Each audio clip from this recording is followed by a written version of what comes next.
Hello students, welcome to my channel commerce and economics classes. हम plus two business studies में management का second function कर रहे थे, ऑर्गेनाइजिंग। उसमें हमने ऑर्गेनाइजिंग का मीनिंग किया था, उसके फीचर्स, उसकी इम्पोर्टेंस की थी। अगर आप मेरा वो वीडियो देखना चाहते हैं तो उसका लिंक सब्सक्रिप्शन बॉक्स में दे दूंगी मैं, आप वहां से उसे देख सकते हैं। तो आज हम इसका आगे का नया टॉपिक शुरू करते हैं, type of organization on the basis of relationship. किसी भी जगह पर जब बहुत सारे लोग इकट्ठे होकर काम करते हैं तो उनमें दो तरह का रिलेशनशिप होता है। एक तो वो जो उनके काम के कारण, उनकी पोस्ट के कारण होता है उस इंस्टीट्यूशन में जहां पर वो काम कर रहे हैं, उसको हम कहते हैं उनका फॉर्मल रिलेशनशिप, जो कि सुपीरियर सबऑर्डिनेट का रिलेशनशिप होता है। दूसरा रिलेशनशिप होता है उनके पर्सनल कॉन्टैक्ट्स के कारण। जब कुछ लोग इकट्ठे होकर काम करेंगे तो नेचुरली जो है उनमें आपस में रिलेशनशिप डेवलप हो जाते हैं, फ्रेंडशिप के हो सकते हैं। तो वो जो रिलेशनशिप के कारण आपस में उनका रिलेशन होगा, आपस में सेम इंटरेस्ट के कारण, हॉबीज के कारण उनका आपस में जो रिलेशनशिप बनता है उसको हम कहते हैं इनफॉर्मल रिलेशन। तो ये जो रिलेशन दो टाइप का है पर्सन्स के बीच में, उसी के बेस पर हमारा ऑर्गेनाइजेशन स्ट्रक्चर भी दो टाइप का हो सकता है। तो इसमें पहली टाइप है हमारी formal organisation on the basis of formal relationships of persons. Second type है हमारे पास informal organisation on the basis of informal relations of persons in the same organisation. एक ही ऑर्गेनाइजेशन में, एक ही इंस्टीट्यूशन में दो तरह के रिलेशनशिप हमारे साइड बाय साइड चलते हैं। फॉर्मल ऑर्गेनाइजेशन भी उसमें साइड बाय साइड चलेगा और उसी के साथ इनफॉर्मल ऑर्गेनाइजेशन भी चलेगा। फॉर्मल ऑर्गेनाइजेशन जो कि जानबूझकर बनाया गया है, क्योंकि जब भी हमें कोई काम करना होता है तो पहले हम ऑर्गेनाइजेशन स्ट्रक्चर डिसाइड करते हैं कि जो भी हमारे यहाँ पर काम होगा उसको हम किन किन पार्ट्स में डिवाइड करेंगे और उसके अकॉर्डिंग हमारे इंस्टीट्यूशन में पोस्ट क्या होगी, और जो डिफरेंट पोस्ट होगी उनमें आपस में क्या रिलेशनशिप होगा, कौन सुपीरियर होगा, कौन सबऑर्डिनेट होगा, कौन किसको ऑर्डर देगा, कौन किसको रिपोर्ट करेगा। ये जो रिलेशनशिप होता है प्री डिसाइडेड होता है सुपीरियर सबऑर्डिनेट का, इसको हम कहेंगे फॉर्मल ऑर्गेनाइजेशन। अब जब एक इंस्टीट्यूशन में बहुत से लोग काम करेंगे, जब वो इकट्ठे मिलकर काम करेंगे तो उनमें आपस में जो रिलेशंस डेवलप होंगे, उनके इंटरेस्ट सेम हो सकते हैं, उनकी हॉबीज सेम हो सकती है, उनका बैकग्राउंड सेम हो सकता है, कोई एक ही फैमिली के मेंबर्स हो सकते हैं। तो उसके बेस पर जो उनका रिलेशनशिप होगा उसको हम कहेंगे इनफॉर्मल ऑर्गेनाइजेशन। जो उसका स्ट्रक्चर बनेगा रिलेशनशिप का वो कहलाएगा इनफॉर्मल ऑर्गेनाइजेशन।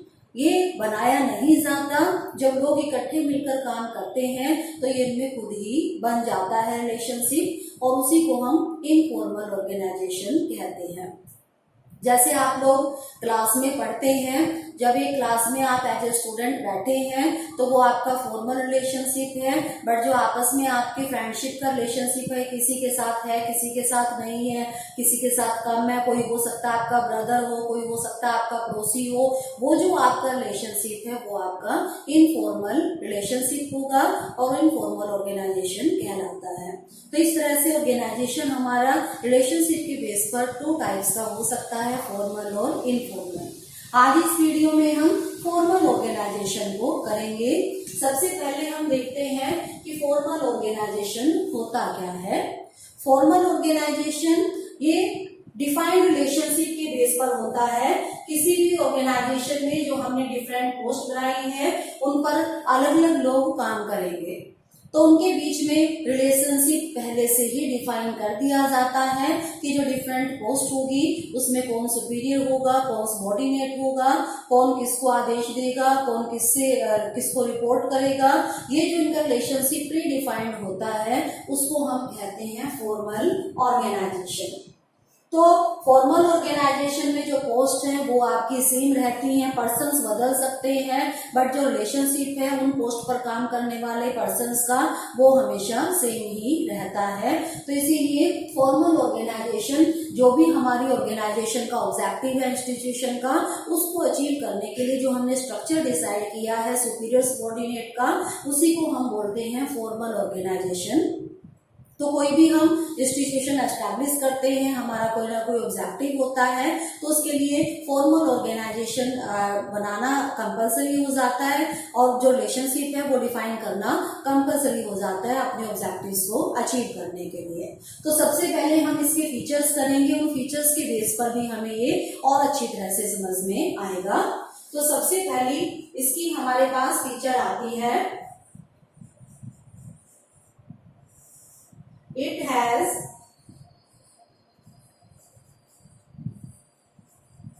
predefined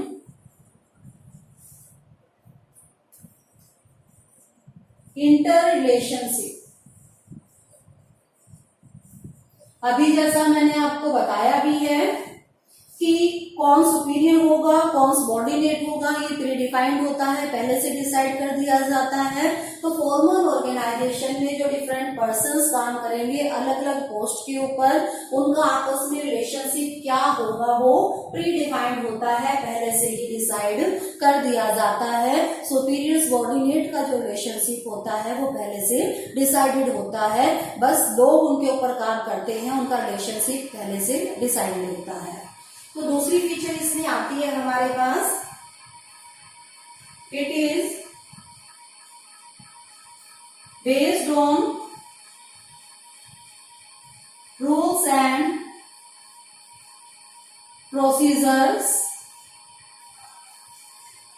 इसमें जो हमारे रूल्स हैं, कोई भी फॉर्मल ऑर्गेनाइजेशन है उसमें कुछ रूल्स और रेगुलेशंस होते हैं, या यूं कह लो कि कौन सुपीरियर होगा, सबऑर्डिनेट होगा, कौन किसको रिपोर्ट करेगा, इसके लिए रूल्स जो है वो पहले से डिफाइंड होते हैं, पहले से बनाए जाते हैं और उन्हीं रूल्स के अकॉर्डिंग सभी पर्सन्स को अपना काम करना होता है। तो ये रूल्स और रेगुलेशंस जो होते हैं वो प्री डिसाइडेड होते हैं।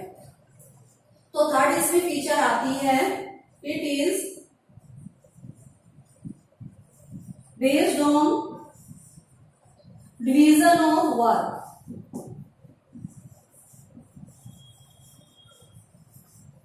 फॉर्मल ऑर्गेनाइजेशन में जो हम कह रहे हैं कि इंटररिलेशनशिप प्री डिसाइडेड होता है, पोस्ट जो है वो प्री डिसाइडेड होती है, वो बेस्ड होती है हमारे डिवीजन ऑफ वर्क पर। सबसे पहले हम देखते हैं कि हमारा मेन ऑब्जेक्टिव क्या है, उस ऑब्जेक्टिव को अचीव करने के लिए क्या क्या काम किए जाने, उसको हम छोटे छोटे पार्ट्स में डिवाइड कर देते हैं। फिर हम अलग अलग पोस्ट बनाते हैं अलग अलग काम को करने के लिए, और उनका जो रिलेशनशिप होता है, वो जो स्ट्रक्चर डिसाइड होता है रिलेशनशिप का, उसी को हम फॉर्मल ऑर्गेनाइजेशन बोलते हैं। तो फॉर्मल ऑर्गेनाइजेशन में सबसे पहले काम को डिवाइड किया जाता है, उसी के अकॉर्डिंग पोस्ट बनती है और फिर उसके अकॉर्डिंग उनका रिलेशनशिप एस्टैब्लिश किया जाता है। तो formal organization division of work के ऊपर बेस्ड होता है। तो नेक्स्ट इसका फीचर आता है हमारे पास, इट इज डेलिबरेटली क्रिएटेड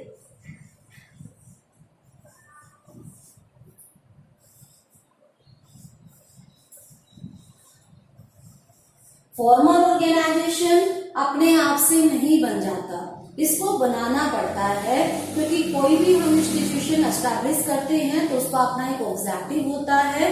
उस ऑब्जेक्टिव को अचीव करने के लिए ही हम डिफरेंट पोस्ट डिसाइड करते हैं, उनका रिलेशनशिप डिसाइड करते हैं। तो ये अपने आप एग्जिस्टेंस में नहीं आता। एक कॉमन ऑब्जेक्टिव को अचीव करने के लिए फॉर्मल ऑर्गेनाइजेशन स्ट्रक्चर को भी फ्रेम किया जाता है, बनाया जाता है। तो ये जानबूझकर बनाया जाता है, अपने आप एग्जिस्टेंस में नहीं आता है। इसके बाद नेक्स्ट फीचर आती है हमारी, इट इज इम्पर्सनल।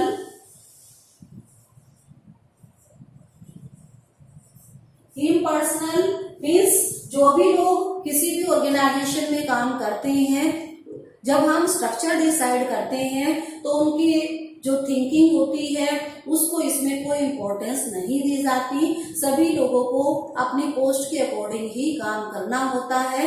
उनकी पर्सनल जो भावनाएं हैं, उनके पर्सनल जो विचार हैं, उसको इसमें कोई इम्पोर्टेंस नहीं दी जाती है। इसके बाद इसकी लास्ट पिक्चर आती है हमारे पास, it is more stable. Formal organisation informal organisation के कंपैरेटिवली ज्यादा टिकाऊ होता है, लंबे समय तक चलता है।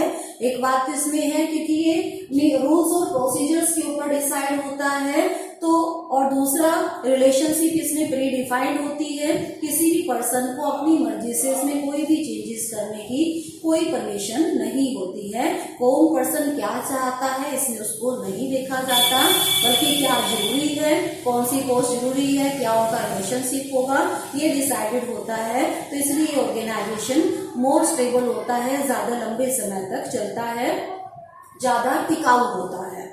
अब इसके बाद आते हैं हमारे पास मेरिट्स एडवांटेजेस। तो फॉर्मल ऑर्गेनाइजेशन के एडवांटेजेस क्या हैं वो हम यहां पर करेंगे।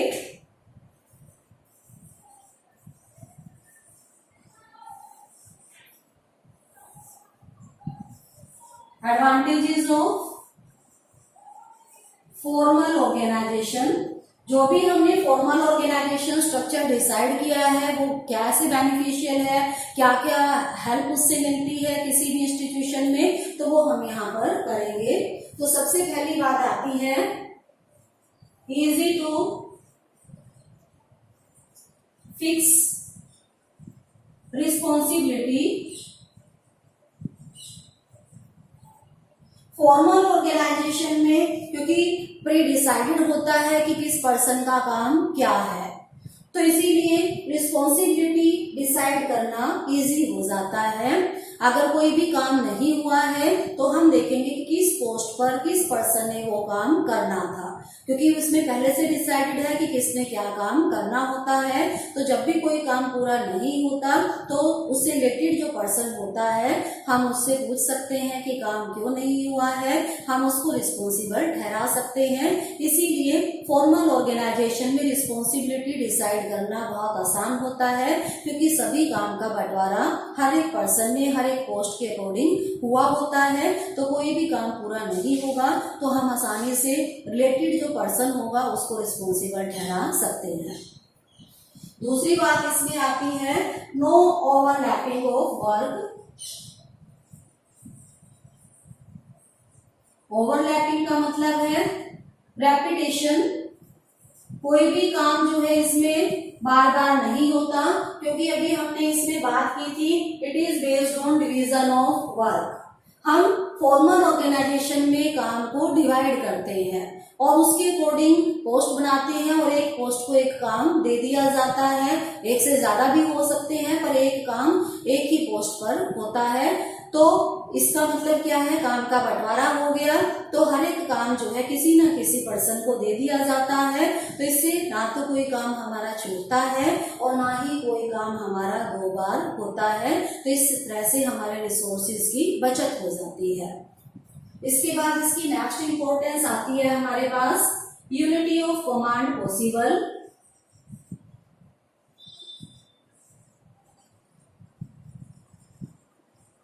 आपने फ्यूल के प्रिंसिपल किए थे तो वहां पर हमारा ये प्रिंसिपल आया था यूनिटी ऑफ कमांड का, याद होगा आपको। यूनिटी ऑफ कमांड के प्रिंसिपल में क्या होता है, यूनिटी ऑफ कमांड में हमने किया था कि एक सबऑर्डिनेट को एक टाइम पर एक ही सुपीरियर से ऑर्डर्स मिलने चाहिए। अगर उसको एक से ज्यादा सुपीरियर से ऑर्डर मिलते हैं तो वो कंफ्यूज हो जाता है और कोई भी काम ढंग से पूरा नहीं कर पाता और हम उसको रिस्पॉन्सिबल भी नहीं ठहरा सकते हैं। तो ये प्रिंसिपल था फ्यूल का, यूनिटी ऑफ कमांड का, और वो प्रिंसिपल आपका फॉर्मल ऑर्गेनाइजेशन में फॉलो होता है, क्योंकि इसमें हर एक सबऑर्डिनेट का एक ही सुपीरियर होता है। तो एक टाइम पर उसको एक ही सुपीरियर से ऑर्डर्स मिलते हैं, तो इसीलिए हर एक सबऑर्डिनेट अपने काम को इजीली पूरा कर पाता है और सुपीरियर उसको रिस्पॉन्सिबल भी आसानी से ठहरा सकता है। तो इसीलिए इसमें यूनिटी ऑफ कमांड का प्रिंसिपल फॉलो करना आसान होता है, क्योंकि इसमें होता ही एक सबॉर्डिनेट का एक सुपीरियर है। इसके बाद नेक्स्ट इसकी इंपॉर्टेंस आती है हमारे पास इजी टू गेट गोल्स।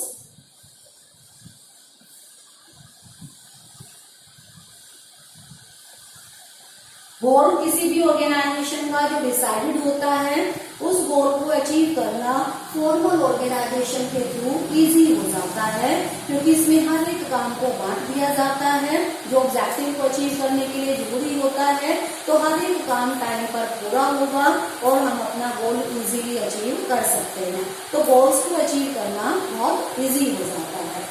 इसके बाद इसमें हमारे पास नेक्स्ट इंपॉर्टेंस आती है, last importance fifth, stability in organisation.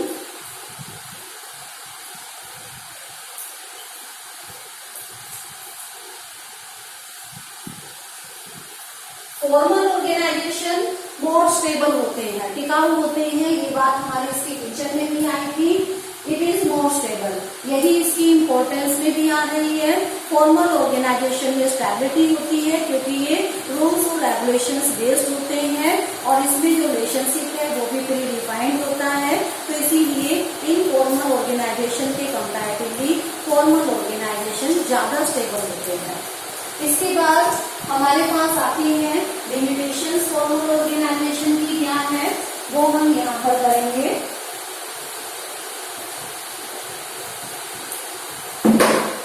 तो फॉर्मल ऑर्गेनाइजेशन की लिमिटेशंस क्या क्या है, तो सबसे पहले बात इसमें आती है डिले इन वर्क।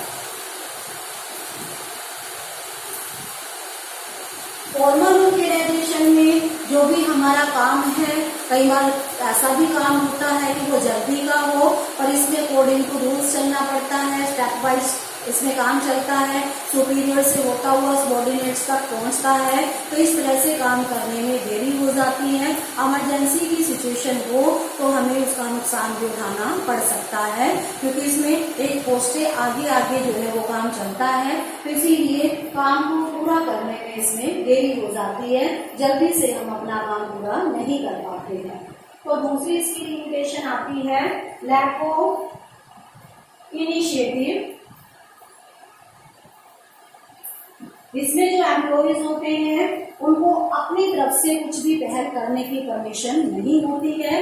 जिसको जो काम दिया गया है उसको वही काम करना है। कई बार होता है कि कोई ऐसा काम है जो किसी ऐसे व्यक्ति को आता है जिसका वो काम नहीं है, वो कर सकता है, पर इसमें ऐसी कोई परमिशन नहीं होती है कि वो उस काम को कर ले। तो इस तरह से अपनी तरफ से कोई भी एम्प्लॉई पहल नहीं कर सकता, कुछ भी काम नहीं कर सकता। जो उसको काम दिया गया है वही काम करना होता है। तो इस तरह से जो अच्छे एम्प्लॉयज हैं वो निराश हो जाते हैं, क्योंकि उनको अपनी मर्जी से कुछ भी करने का मौका नहीं मिलता है। तो नेक्स्ट इसकी लिमिटेशन आती है मैकेनाइजेशन ऑफ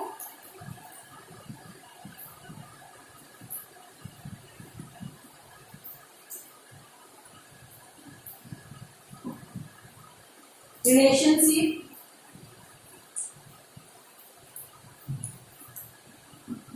फॉर्मल ऑर्गेनाइजेशन में जो सुपीरियर सबॉर्डिनेट का हमने स्ट्रक्चर तैयार किया है उसको फॉलो करना बहुत कंपलसरी होता है। तो इसीलिए एम्प्लॉय उसमें बंद कर ही रह जाते हैं। कई बार सुपीरियर्स जो है अपने लोअर टू लोअर सबॉर्डिनेट्स की एक्सपीरियंस होता है उनके पास, पर वो उसका बेनिफिट नहीं उठा पाते हैं, क्योंकि उनको तो फॉर्मल ऑर्गेनाइजेशन स्ट्रक्चर को फॉलो करना होता है। तो इस तरह से कई बार हमें फॉर्मल ऑर्गेनाइजेशन में कुछ काम करने की दिक्कत भी आती है, क्योंकि इसमें तो रूल और प्रोसीजर्स के अकॉर्डिंग चलना होता है। विदाउट रूल हम कोई काम कर नहीं सकते, जबकि कई बार ऐसा होता है कि अगर हम विदाउट रूल काम करें तो वो काम उससे ज्यादा बढ़िया हो सकता है, बट फॉर्मल ऑर्गेनाइजेशन में ऐसी कोई परमिशन नहीं होती है। तो इसीलिए हमारे काम में कई बार देरी भी हो जाती है, हम अपने सबॉर्डिनेट्स के एक्सपीरियंस का बेनिफिट नहीं उठा पाते हैं। तो इसकी कुछ हमारी कमियां भी हैं और इसके बेनिफिट भी बहुत हैं, क्योंकि बिना फॉर्मल ऑर्गेनाइजेशन के